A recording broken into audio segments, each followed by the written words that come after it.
Жители на 17 села в региона на Сандански са в стачна готовност заради спиране доставката на хляб и стоки от първа необходимост от началото на следващата година. Причина за ситуацията е спиране на държавното подпомагане към районните потребителски кооперации.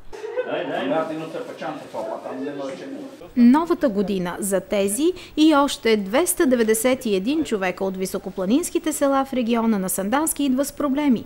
Смесените магазини хлопват кепенците и всеки трябва сам да търси решение как да снабди семейството си с хляб и стоки от първа необходимост. Хората са отчаяни. Как сме ние без хляб? Я така. Може ли ние да одим? И къде кидим ние за хляб? На Мялни кидим за хляб или къде? Ние сме ходили в Рожи, знаеме какво е, по никакво време се сме връщали, но от репиката от кога са отворили тук в Любовище магазина, ние не сме остали без хляб. И лошо време дойде. Ки умираме и готово. Щом няма такава ние държавата да управа други работи, па на хората да ги лишава и от храна, какво да кажа? Ки умираме. Това е положението. Ако има някой да ни докарва, хубаво, аз не мога да... На мен пенсията не ми стига за лекарства, да си купувам, ки тръгна от тук, къде по Сандански да купувам хляб. Откъде на къде? Какво е това? Кой го е измислил това?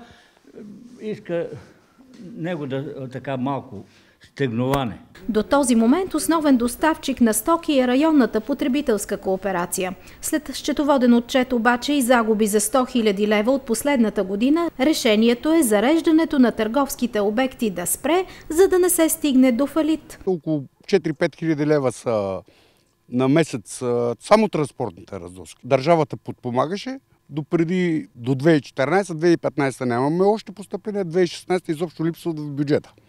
Те средства, дето не се полагат, те са в размер на около 3,5 милиона за системата за България.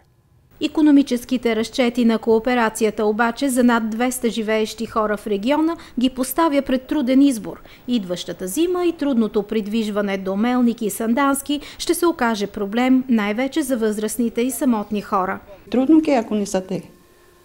Вие като магазинер, вие си поддържате защото това. Имате ли идея как да организирате доставката от града до... Не можем.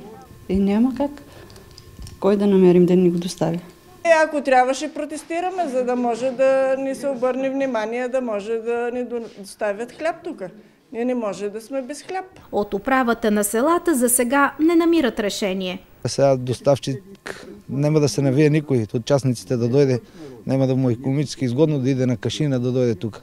Проблем голем е. Това е стоки от първа необходимост. Не е дрехи, не е нещо. Хлеб се купува всеки ден. Всеки си има за него оправдание.